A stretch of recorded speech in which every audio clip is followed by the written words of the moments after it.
जय नेपाल, जय नेपाल। संसारको विश्वको कुन मान्छे, कुन व्यक्ति, कुन देश आजसम्म भिख मागेर अरबपति भएको छ भन्नुस् त मलाई।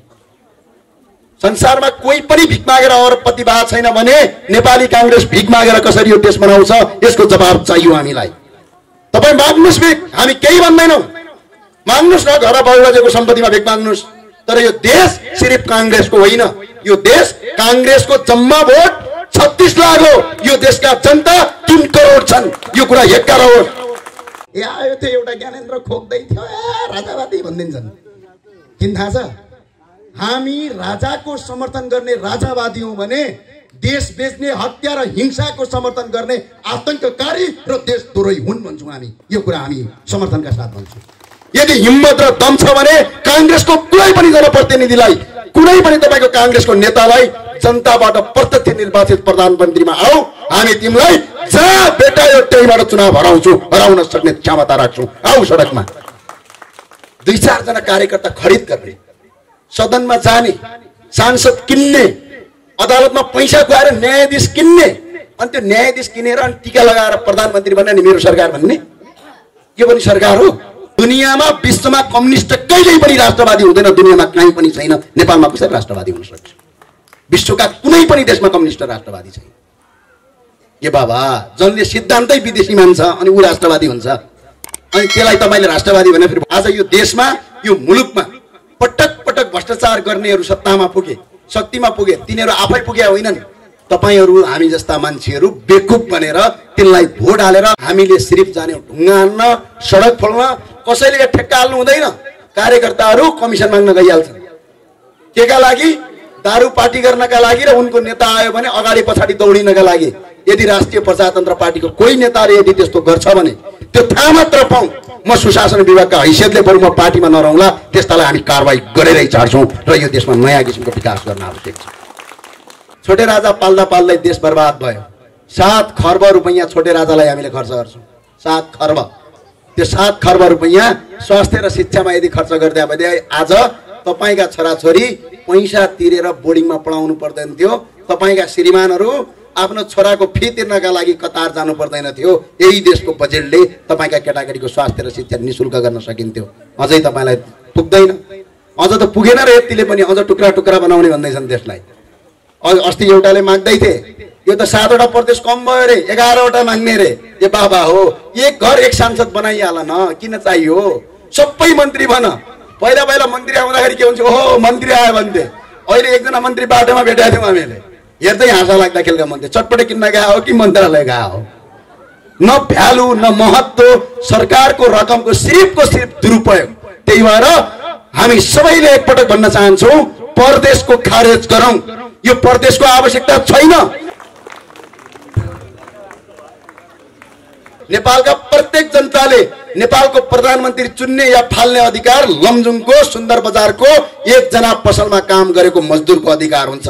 त्यो अधिकारका लागि राष्ट्रिय प्रजातन्त्र पार्टी जनताबाट प्रत्यक्ष निर्वाचित प्रधानमन्त्रीमा हामी लागेका छौँ। यसका लागि हामी साथ समर्थन गर्नु भनेर हामी लाग्छौँ। त्यो हिम्मत छ।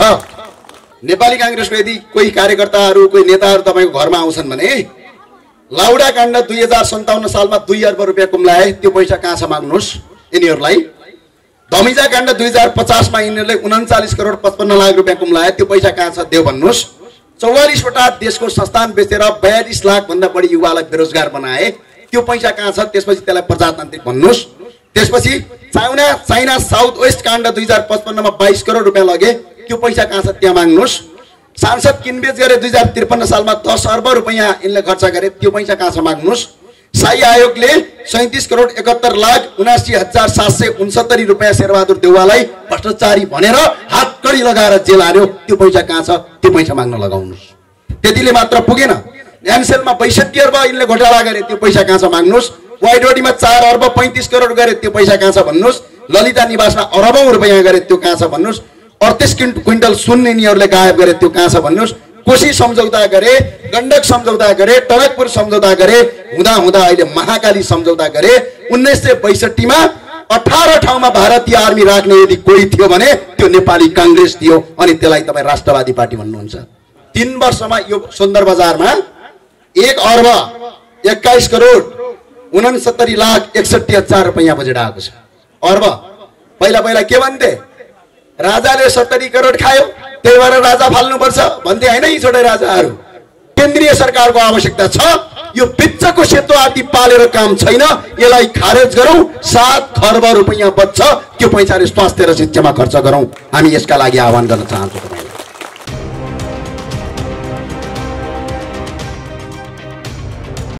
जानेर खेतीबाडी हुन्छ त्यहाँनेर के गर्ने थाहा छ?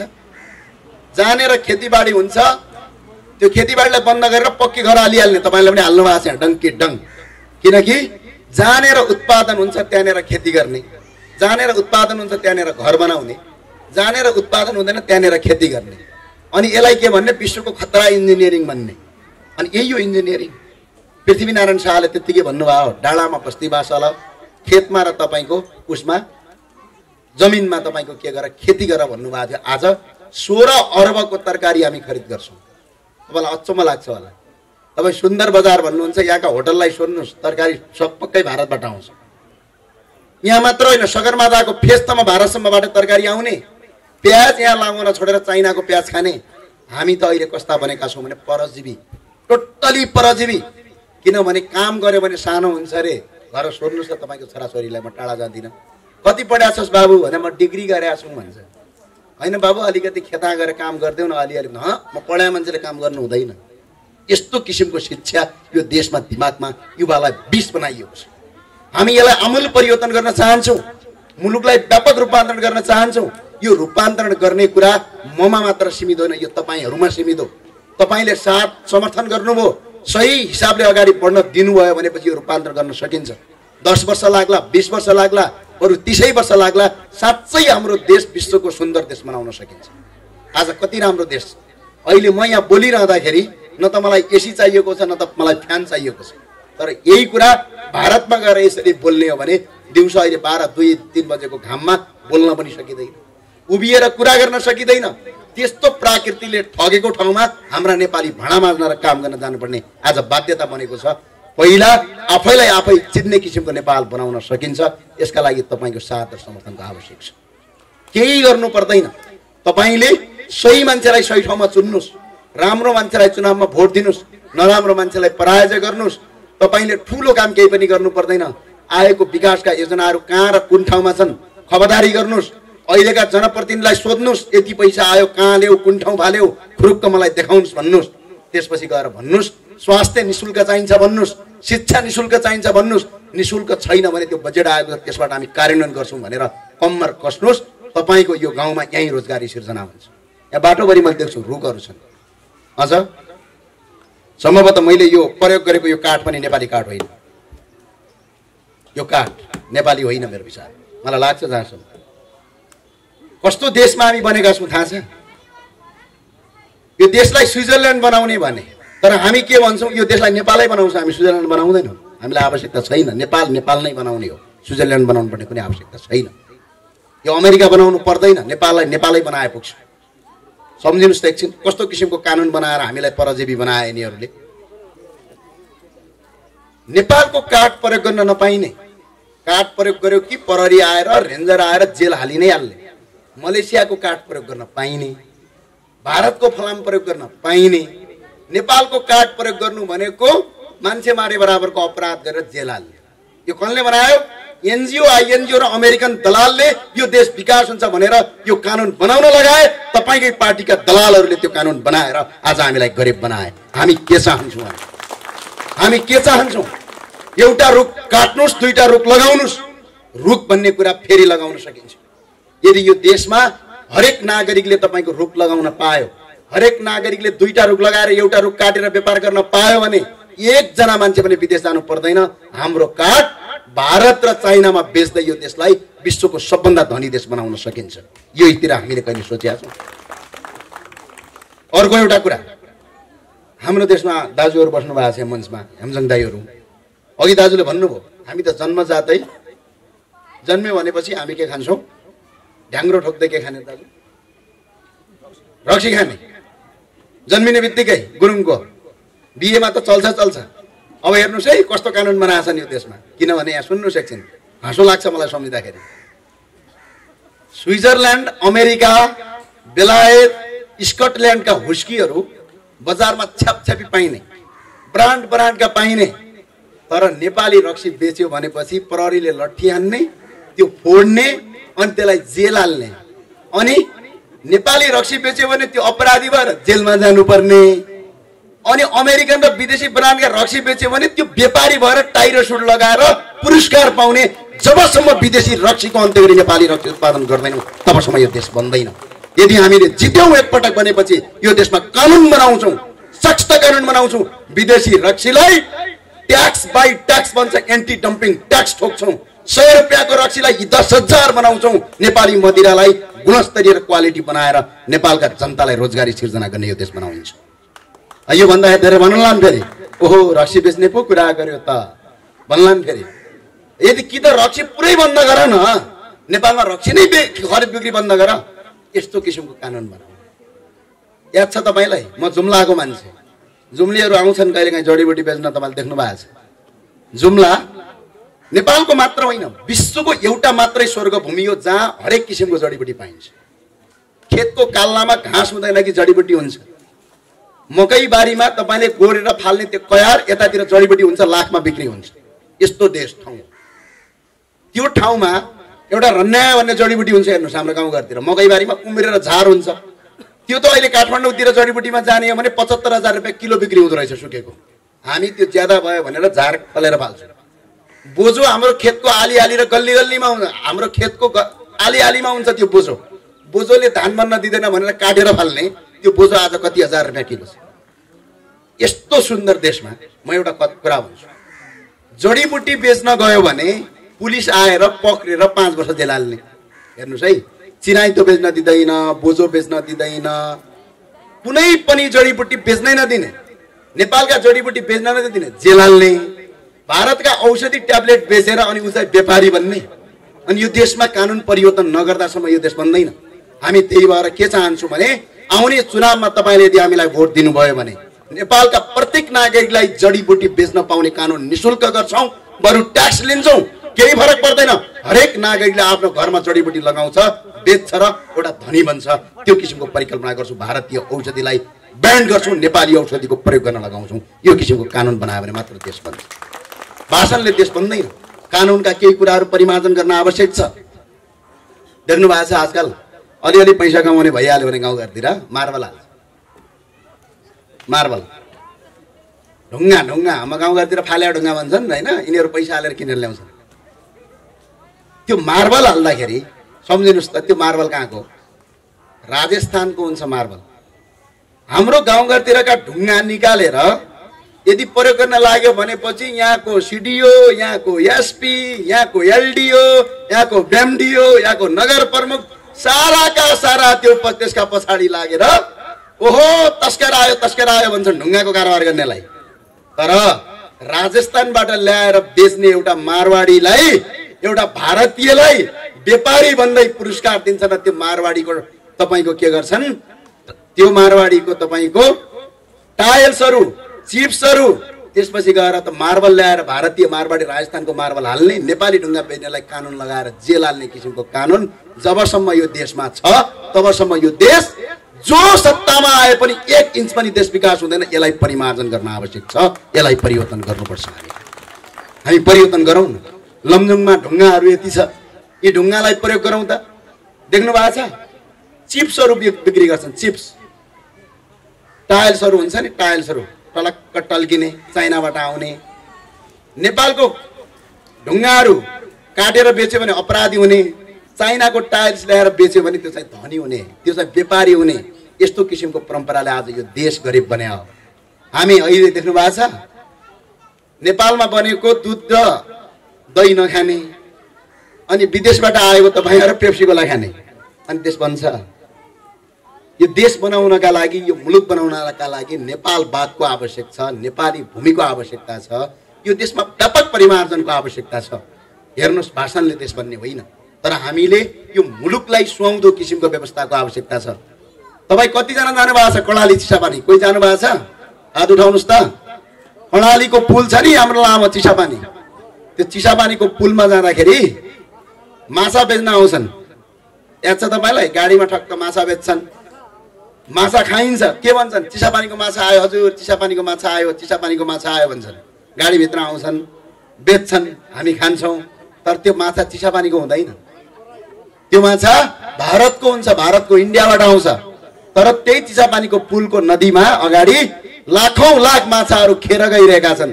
त्यहाँ कसैले माछा मार्यो भने त्यहाँको पुलिस र आर्मीले देख्यो भने सिधै जेल हाल्छ।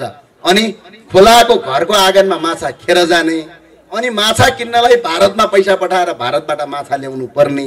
अनि यो देशमा यस्तो किसिमको कानुनले यो देश विकास बन्छ। त्यहाँका नागरिकलाई त्यहीँको माछा प्रयोग गर्न देऊ, अरबौं रुपैयाँ भारत जानबाट रोकिन्छ, अनि यो देशमा विकास हुन्छ, अनि रोजगारी सिर्जना हुन्छ। रोजगारी यसरी सिर्जना गर्नुपर्छ।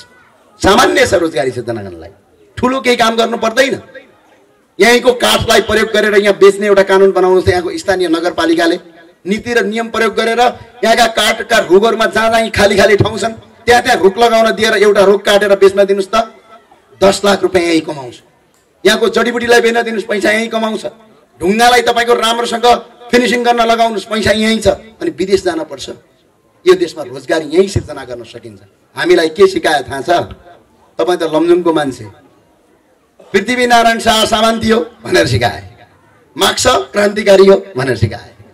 हामी पृथ्वीनारायण शाहको फोटोमा अगाडि हामी फुल र मालाले अबिर हाल्छौँ, किनकि नेपाल यदि कसैले बनाएको हो भने छाती ठोकेर भन्न सक्छौँ पृथ्वीनारायण शाहले यो देश बनाएको, मार्क्सले होइन।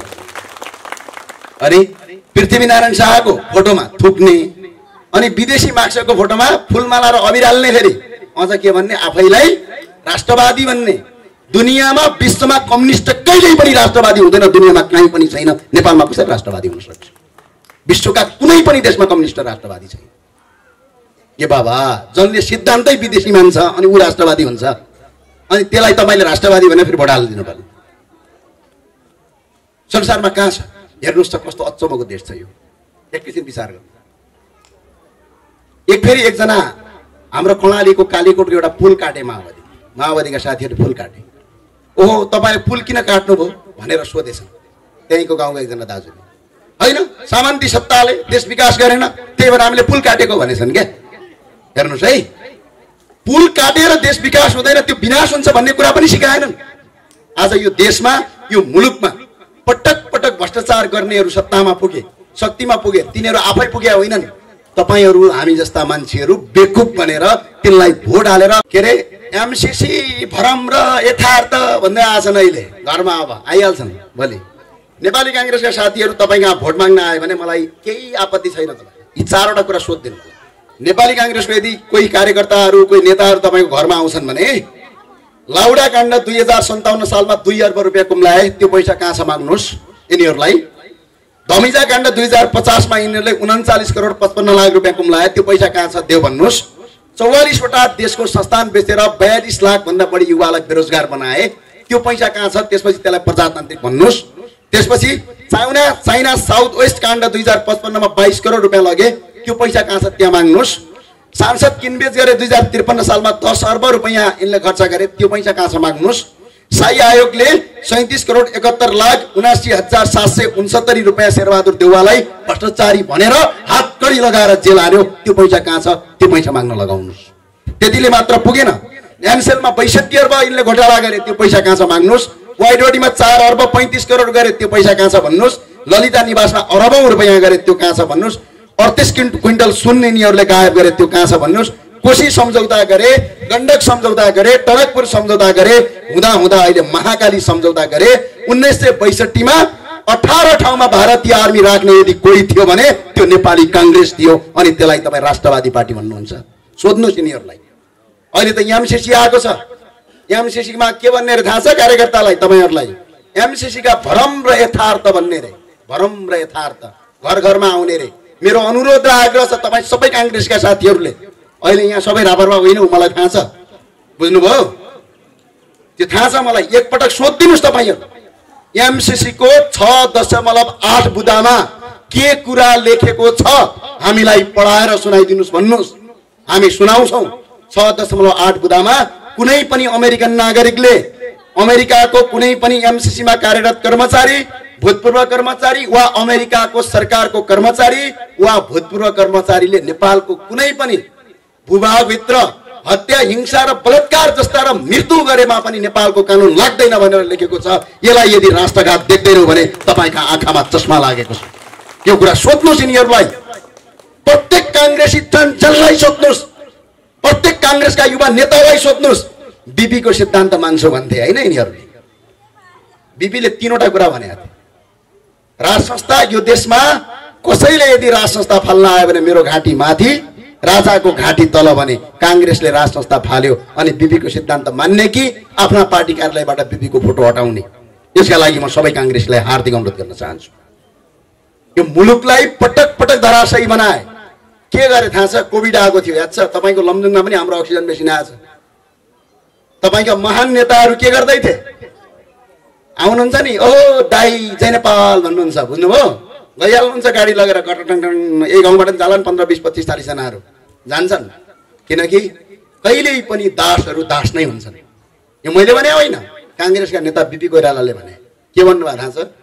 नेतृत्वले गलत गर्दाखेरि पनि टुलु टुलु हेरेर बस्ने, त्यो नेतृत्वको पुच्छर भएर हिँड्ने कार्यकर्ता कि त अवसरवादी हो कि त दास हो भनेको थियो बीपीले। आज कांग्रेसका कार्यकर्ताले आफै सोध्नु पर्यो कि दास हो कि तपाईको अवसरवादी हो भन्ने कुरा आएको छ। सोध्नुस् आफैले आफै, हामीले सोध्नुपर्ने कुनै आवश्यकतै छैन। तपाईले आफैले आफै सोध्नुस्। आज यो देशमा एमसीसी जस्तो राष्ट्रघाती चीज पारित गरिरहँदाखेरि पनि कांग्रेसको झण्डा बोक्दाखेरि तपाई कांग्रेस हो कि शेरबहादुर देवाजीको घरमा राखेका कर्मचारी हो भन्नुस् त? कांग्रेसले त बोक्दैन होला। कुन दिन भने बीपीले यो देशमा राष्ट्रघात गर्नुपर्छ, यो मुलुकलाई बेच्नुपर्छ, यो देशलाई तहस नहस पार्नुपर्छ? कुन दिन भने? आज यो देश बेचेका छन्। एमसीसी सामान्य होइन। एक दिन आएर लमजुङको यहाँ भाषण गर्थ्यो भन्नु होला, अबको 10 वर्ष वेट गर्नुहोस्, त्यसको रिजल्ट आउँछ। आज भाषण गर्ने मान्छे भोलि जीवित हुन्छ कि हुँदैन? आज यो देशमा स्वतन्त्र जसरी बसेका छौँ स्वतन्त्र बस्न पाउँछौँ कि पाउँदैनौँ? यो कुरा चिन्ता छ, यो गहिरो चिन्ता हो। एकजनाले भने भिख मागेरै देश बन्ने भए। म तपाईलाई एउटा उदाहरण दिन चाहन्छु। संसारको विश्वको कुन मान्छे, कुन व्यक्ति, कुन देश आजसम्म भिख मागेर अरबपति भएको छ भन्नुस् त मलाई? संसारमा कोही पनि भिख मागेर अरबपति भएको छैन भने नेपाली कांग्रेस भिख मागेर कसरी यो देश बनाउँछ? यसको जवाब चाहियो हामीलाई। तपाई माग्नुस् भिख, हामी केही भन्दैनौँ। माग्नुस् न, घर बाबुबाजेको सम्पत्तिमा भिख माग्नुस्। तर यो देश सिर्फ कांग्रेसको होइन, यो देश कांग्रेसको जम्मा भोट 36 लाख हो। यो देशका जनता 3 करोड छन्। यो कुरा हेक्का रहोस्। किन्यौ यदि हिम्मत र दम छ भने कांग्रेसको कुनै पनि जनप्रतिनिधिलाई, कुनै पनि तपाईको कांग्रेसको नेतालाई जनताबाट प्रत्यक्ष निर्वाचित प्रधानमन्त्रीमा आऊ, हामी तिमीलाई जहाँ भेटायो त्यहीबाट चुनाव हराउन सक्ने क्षमता राख्छौँ। आऊ सडकमा। 2-4 जना कार्यकर्ता खरिद गर्ने, सदनमा जाने, सांसद किन्ने, अदालतमा पैसा खुवाएर न्यायाधीश किन्ने, अनि त्यो न्यायाधीश किनेर अनि टीका लगाएर प्रधानमन्त्री बन्ने नि मेरो सरकार भन्ने? यो पनि सरकार हो? कहाँ छ? कोभिडको बेला तपाई रोएर बसेका थियो नेपाली जनता, त्यही कांग्रेसकै कार्यकर्ता मरेका थिए। कहाँ छौ कांग्रेसका कार्यकर्ताहरू? मर्नु भएको थिएन कोभिडमा? अक्सिजन मेसिन यदि सबभन्दा बढी हामीले दियौँ भने कांग्रेसकै कार्यकर्तालाई दियौँ। कांग्रेसका कार्यकर्ताहरू कोभिड लागेर अस्पतालमा छटपटिएको अवस्थामा थिए, तर के गर्दै थिए? यिनीहरू सदनमा गएर टीका र फूलमाला र अबिरको जात्रा गर्दै थिए। त्यतिले मात्र यिनलाई पुगेको थिएन। कहिले फूलको माला हाल्थे, कहिले अंगालो हाल्थे, कहिले लड्डु खुवाउँथे, कहिले अबिर यात्रा गर्थे, कहिले सर्वोच्च अदालत अगाडि लाइन लाग्थे अझै यिनलाई भोट हाल्ने। म त भन्छु, म त आग्रह गर्न चाहन्छु, सबैले फेरि यिनलाई नै भोट हाल्नुस् कि त भनिदिनुस् कति वर्ष यो देशमा प्रधानमन्त्री कांग्रेसका शेरबहादुर देउवा हुनुभयो भने यो देश विकास होला। 5 पटक भइसक्नुभयो, अब 100 पटक बनाउने इच्छा छ भने बनाउनुस्, तर यो देश विकास गर्ने ग्यारेन्टी छ? कति पटक दिँदाखेरि उनी अब यो देशको प्रधानमन्त्री भयो भने यो देश बन्ला? तपाईहरुलाई हामीलाई भन्नुस्, हामी दिन्छौं भोट। यदि हिम्मत र दम छ भने जनताबाट प्रत्यक्ष निर्वाचित प्रधानमन्त्रीमा कांग्रेस आउन। दुनियाँको सबभन्दा ठूलो प्रजातान्त्रिक पार्टीले अनि जनताको भोटसँग डराउने यस्तो पनि प्रजातान्त्रिक हुन्छ? यो त कायर हुन्छ। आउनुस्, फेस गर्नुस्। नेपालका प्रत्येक जनताले नेपालको प्रधानमन्त्री चुन्ने या फाल्ने अधिकार लमजुङको सुन्दर बजारको एकजना पसलमा काम गरेको मजदुरको अधिकार हुन्छ। त्यो अधिकारका लागि राष्ट्रिय प्रजातन्त्र पार्टी जनताबाट प्रत्यक्ष निर्वाचित प्रधानमन्त्रीमा हामी लागेका छौँ। यसका लागि हामी साथ समर्थन गर्नुहोस् भनेर हामी लाग्छौँ। त्यो हिम्मत छ। गणतन्त्र यही हो। यदि संसारको यदि सबभन्दा ठुलो प्रजातन्त्र हो भने आफ्नो कार्यकारी चुन्ने अधिकार नेपालको प्रत्येक जनतामा हुनुपर्छ। यो हिसाबले हामी आएका छौँ। आज यो मुलुकलाई पटक पटक धराशयी बनाइएको छ। के छ हालत एकैछिन सम्झिनुहोस् त। तपाईँ बिरामी भयो भने उपचार गर्ने अस्पताल छैन। केटाकेटीलाई पढाउनका लागि आफ्नो सम्पत्ति बेच्नुपर्छ। एकजना मान्छे रोजगारी नपाएर विदेशमा काम गर्नुपर्छ। अहिले पनि तपाईँ यति मध्ये आएका मध्ये कतिका श्रीमान र कतिका श्रीमतीहरू विदेशमा काम गर्छन् आज पनि। यो किन भएको छ? के जापान हाम्रो देशभन्दा धनी छ? के अमेरिका हाम्रो देशभन्दा भौगोलिक हिसाबले राम्रो छ? कसरी बन्यो त यो देश भन्दाखेरि हामीले सिर्फ जान्यौँ ढुङ्गा हान्न, सडक फोड्न। कसैले ठेक्का हाल्नु हुँदैन। कार्यकर्ताहरू कमिसन माग्न गइहाल्छन्। केका लागि? दारू पार्टी गर्नका लागि र उनको नेता आयो भने अगाडि पछाडि दौडिनका लागि। यदि राष्ट्रिय प्रजातन्त्र पार्टीको कोही नेताले यदि त्यस्तो गर्छ भने त्यो थाहा मात्र पाऊँ। म सुशासन विभागका हैसियतले बरु म पार्टीमा नरहँला। त्यस्तालाई हामी कारवाही गरेरै छाड्छौँ र यो देशमा नयाँ किसिमको विकास गर्न आवश्यक छ। यो मुलुकलाई पटक पटक धराशयी पारे बनाए। आज पनि हेर्नुहोस् त कस्तो छ नेपालमा। यहाँ हेर्नुहोस् नेपालमा यिनले कति ल्याए थाहा छ तपाईँलाई? 88 अर्बको पेट्रोल किन्छौँ हामी, 55 अर्बको फलाम, 46 अर्बको घिउ। 46 अर्बको त घिउ किन्छौँ, त्यो पनि 4 महिनामा। अनि गाउँमा गाई पाल्यो भनेपछि पाखे भइन्छ अरे। थाहा छ तपाईँलाई? आजकल तपाईँका केटाकेटीलाई a square plus b square भट्ट इङ्ग्लिस पढाउनु भएको छ नि, गजबको इङ्ग्लिस। अनि बाबामा मक्ख हुन्छ, ए छोराले इङ्ग्लिस गजब बोल्यो, मेरो छोरो त संसारको सबभन्दा विद्वान ठरियो। हेर्नुहोस्, अङ्ग्रेजी बोलेर कोही विद्वान हुँदैन। अङ्ग्रेजी नेपाली भाषा होइन, विदेशीको भाषा हो। जति अङ्ग्रेजी बोल्यो त्यति दास बन्छ, बरु विद्वान बन्दैन। यो कुरा ढुक्कका साथ तपाईँले आत्मसात गर्नुहोस्। हाम्रो भाषा छ, हाम्रो धर्म छ, हाम्रो संस्कृति छ। यो हिसाबले आज यो देशलाई बर्बाद पारिएको छ। त्यही भएर म जाँदै भन्न चाहन्छु, सुन्दर बजारका मेयर साहबलाई एउटा क्वेसन सोधिदिनुहोस्। यो बजेट कहाँ छ खोजिदिनुहोस्। खोज्न तयार हो? तयार हो या होइन? हात उठाउँछ, तयार हो? खै सबै त अरू सबै काङ्ग्रेसै कार्यकर्ता साथीहरू रहेछन्। दुःख लाग्यो होला, दुःख नमान्नुहोस्। तपाईँ सबैलाई मेरो अनुरोध के छ भने यो पटक राष्ट्रघात गरेका छन् यी नेताहरूले। राष्ट्रघात किन गर्यौ भनेर यी नेताहरूसँग पैसा लिनुहोस्। चुनावमा आउँछन्, पैसा बाँड्छन्। किन छोड्ने भने सिधा भाषामा 10 जनाको ग्रुप गरेर 20 जनाको ग्रुप बनाऊ। किनभने त्यो पैसा यिनले जो बाँडिराखेका छन्, त्यो पैसा त आफ्नो बाबुबाजेको सम्पत्ति ल्याएर बाँडे होइनन्, यही भ्रष्टाचार गरेर बाँडे हुन्। त्यही भएर तपाईँ सबैले के गर्ने, तिनको पैसा मजाले लिने। 10 जना भएपछि 20,000 दिन्छ भने 20 जना गराउने, 40,000 लगिहाल्ने। तर चुनावको बेला जानेर बुथ हुन्छ नि, बुथ, त्यो बुथभित्र न त काङ्ग्रेस, न एमाले, न रापरवा, कोही पार्टीको मान्छे हुँदैन। त्यहाँभित्र जाने, जो राम्रो लाग्छ त्यसैलाई भोट हाल्ने। म रापरवाले हाल भन्दिनँ, रापरवाले राम्रो मान्छे उठाएपछि मात्रै हाल्ने, नराम्रो उठाएपछि रापरवालाई पनि बहिष्कार गर्ने म हुन्छु। यो आग्रह गर्न चाहन्छु। राम्रो मान्छेलाई जिताउनु, हाम्रोलाई होइन। हामी आग्रह अनुरोध गर्छौँ र प्रयास गर्छौँ यो निर्वाचन क्षेत्रमा, यहाँको स्थानीय तहमा राम्रो मान्छे हामी उम्मेदवार बनाउने यहाँका नेताहरूलाई हामी आग्रह गर्छौँ, अनुरोध गर्छौँ, प्रयास गर्छौँ। र अहिले राष्ट्रिय प्रजातन्त्र पार्टीले एउटा नयाँ नियम ल्याएको छ।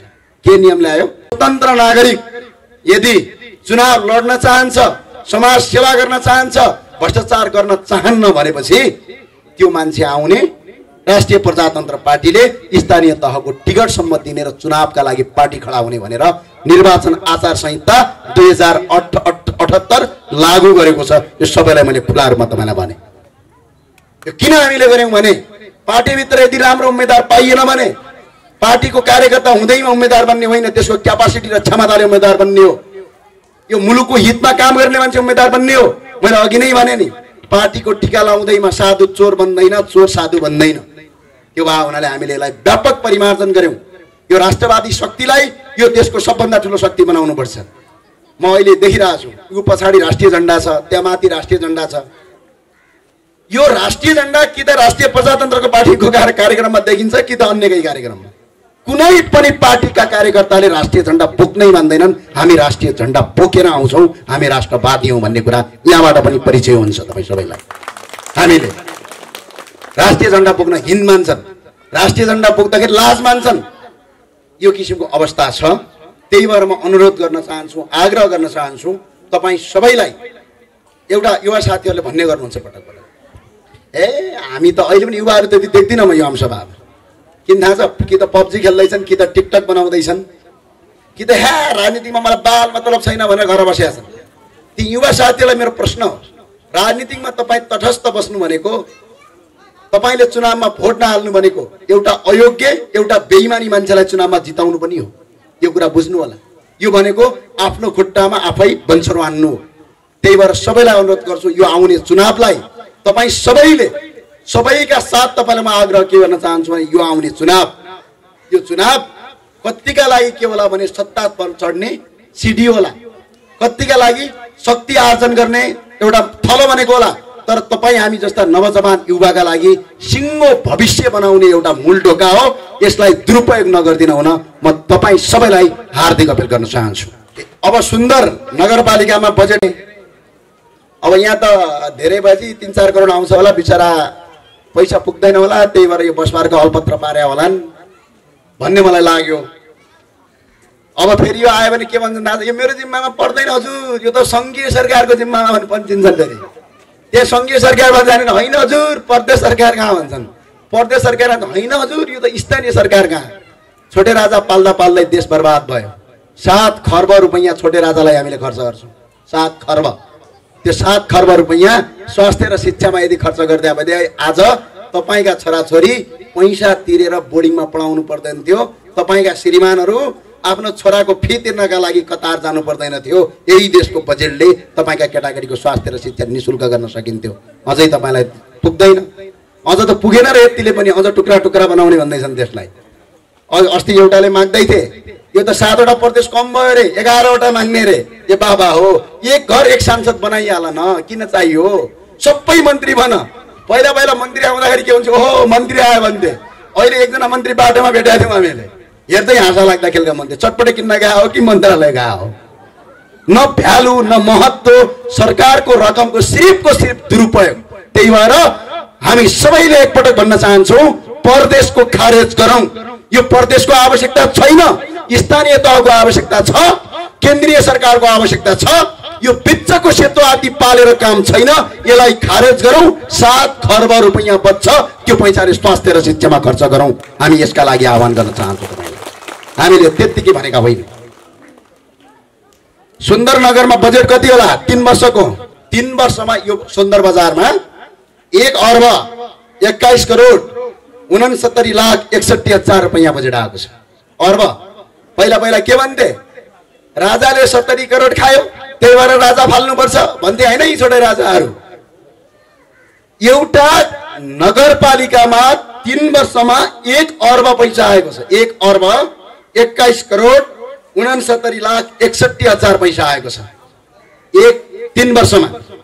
त्यसको झन्डै तपाईको 2 करोड 35,16,000 को बेरोजगार छ यो गाउँपालिका, यो नगरपालिकामा। झन्डै 4 करोड 29,54,000 को तपाईको बिल बिनाको रकम छ, त्यो खर्च गरिएको छ। यो पैसा गएर सोध्नुस्, यो पैसा स्कुलमा खर्च गर्न सकिन्छ, यो पैसा स्वास्थ्यमा खर्च गर्न सकिन्छ, यो पैसा शिक्षामा खर्च गर्न सकिन्छ, अनि तपाईको अगाडिको यो बस पार्क पिच गर्न पनि सकिन्छ। यो पैसा खोज्नुस् र माग्नुस्। त्यो कुन पार्टीको छोड्दिनुस्। यदि मलाई थाहा छैन, म त नयाँ मैले भनिहाले, यहाँको मेयर यदि रापरबाको हो भने पनि त्यसलाई गएर खोज्नुस्, यो पैसा तिराउनुस्। म तपाईलाई हार्दिक अपील गर्न चाहन्छु। सबैले आज आइयो, खुसी लाग्यो। तपाईहरु परिवर्तन गर्नुस्, हेर्नुस्, आफ्नो दिमागलाई परिवर्तन गर्नुस्। आउने चुनावमा राष्ट्रघाती एमसीसी किन पारित गर्यो भनेर खोज्नुस्, माग्नुस्, त्यसको जवाब दिनुस्।